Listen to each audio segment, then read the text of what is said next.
Hey, Peacemaker, how you doing this morning? Good morning, Peacemaker. Good morning. Though it's afternoon here. Okay, Peacemaker is from Ghana, right? Peacemaker? Nigeria, Nigeria. Igbo Okay, the Nigeria. African boss is Ghana. All right, Yes. go ahead. You want to address the prompt this morning, Peacemaker? Yeah, I mean, there is nothing to understood. I think everything speaks for itself. If you ask me, I mean, this story being told and retold, the act of self-praise is something that we frown, in our culture. We don't praise ourselves, about anything. We don't even say we're beautiful. We let other people say that. Um, we have the biggest refinery in Nigeria today that giving Europe sleepless night. Dangote refinery in Nigeria today. Mali, Burkina Faso are doing refinements of everything, including Ghana. The raw materials from Ghana, like cocoa from Ivory Coast, don't even leave they don't even leave Africa to anywhere, to Switzerland for chocolate. We refining diamonds from Namibia for Namibians. Everything basically is being done in Africa. Agricultural projects, technologies, electric cars in Uganda, in Burkina Faso, radio frequency cars in Zimbabwe. I mean, it's all over the continent. I mean, you guys can say whatever you say. You can make mouth who you are, who you not, but every picture tells a story. You can even claim your proximity to white and the road that the white people building and the clean water they feed you to drink. Claim all of that. After all said and done, you still don't have no sovereignty. You don't have no borders. You don't have you're not even in your own politics. Out of 50 states in America, you're not even one governor out of 50. But go ahead and praise yourself, call us names, do everything you do. In the end, we're going to see what happens. Yes, we have imperialism. They're attacking us. They've been holding us back for hundreds of years. But we're wiggling out of the stranglehold. And I know you guys help them because 21% of American military are black Americans. So say whatever you say. We are black Africans. We don't have toilets, yes. Okay. We use bathrooms on the road, yes. But we have a place under the sun Okay. that you will never have. That Haiti and Bahamas and Barbados and Jamaica have. You don't have it. And you're never gonna have it until you die. Land your plane. You say until we unalive. I love TikTok shop. Ooh, child. Anybody have a rebuttal for him? Oh, let me see. Oh, Please goodness. me. Thank goodness my maroon is here. Okay. I was talking to my husband, so I missed a lot of that. Good morning, Maroon. You said you have a rebuttal, D1? I sure do. Okay, go ahead. All right. He made a couple of points. I'm gonna address them all. When you talk about the refineries you have in Nigeria, Ghana, etc., well, you have to first look at it from an economic perspective. We're not gonna take your word for it, first of all, because y'all be capping. Um, so I would like to ask, when were these refineries built? Who built them? Who supplied the capital? And who owns the debt? Now, we know for a fact that China is slowly making inroads into all parts of the African continent through their Belt and Road Initiative. So when I ask these questions, I'm asking them rhetorically because I'm pretty sure I know the answer. China, Europe. So just because they're in your country, you're the labor force. That's what you are. That's what you've been relegated to. That's what you've been reduced to because you refuse to learn the most important aspect of statehood or any sort of anything beyond manual labor, which is the ability to build and understand systems, which leads to my second point to refute your other point about us having no land. Basically, that's what you said. You said we have no land, that we don't exist the way Jamaica, Haiti, and yourself exist. However, what you have to understand, sir, is that we have our own society. We have everything we need. We do not need our own nation state because we know how to build systems.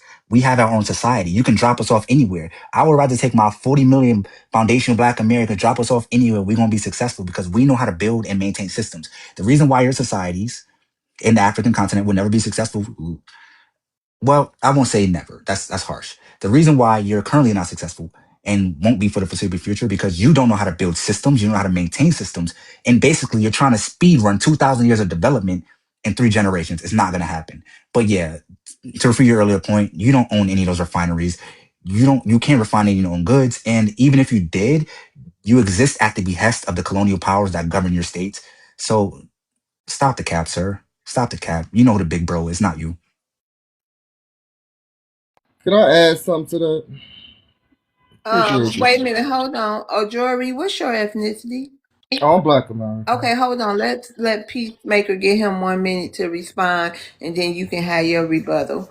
Go ahead, Peacemaker.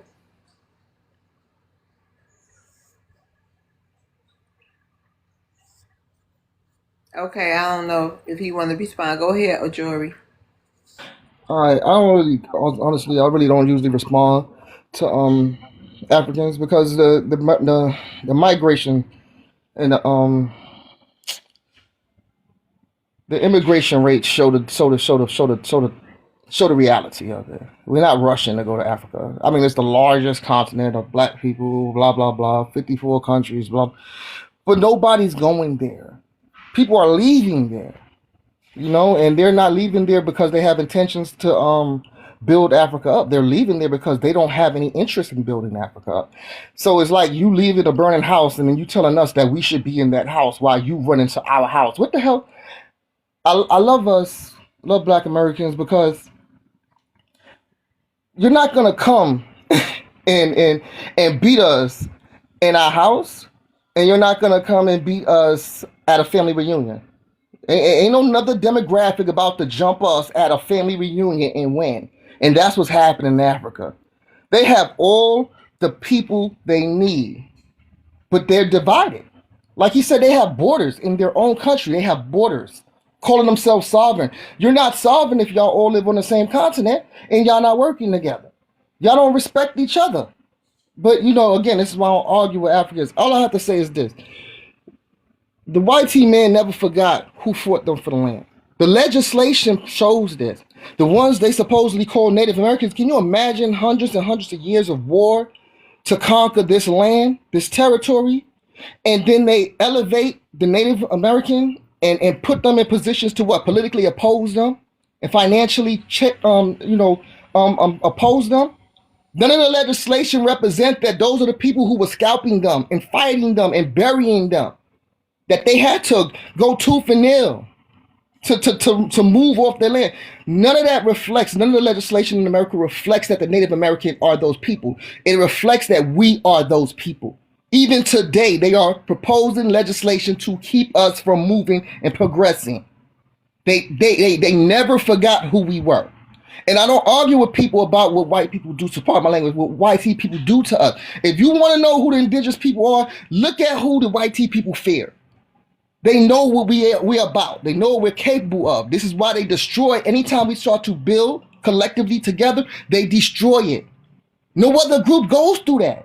Why? Because they know what happens when we build, when we come together. They went through this already.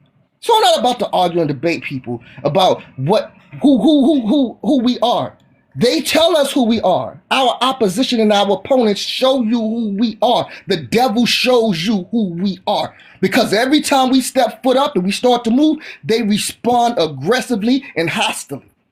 They don't do that with no other group on this land. So we ain't got to argue about who we are, bro. Again, the legislation shows who we are. I'll land. Period. Thank y'all for the gifts. Peacemaker, did you want a final say? Yeah, very briefly. Like I said,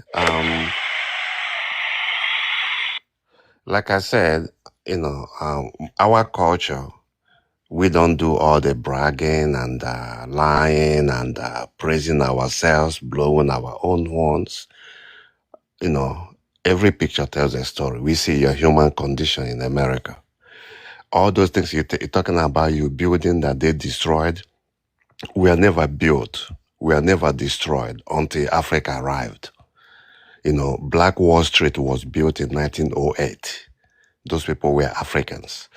All your entertainment, your music, your inventions, whether it's 50,000 or 100,000, all of them by dates took place only when Africa arrived. Were you not singing before in 1500s? Were you not singing before Columbus came? What did you sing? What were your music genres then? You know, what is your language? What are your foods? Do I see your restaurants as indigenous people? Nothing. You just have mouth to talk because this discussion is held in your language. You continue talking and you fluent with words. But you see, after talking, you come down to real life and show us what you have done and what you can do. Because without African Americans, you don't even have a foot to stand. Is African American? Peacemaker, you've already been deported, defeated. Your homeland looks like crap. You live on top of a pile of trash. There's nothing good about you. You're not a decent human being. I don't even think y'all are human beings anymore, to be honest with you.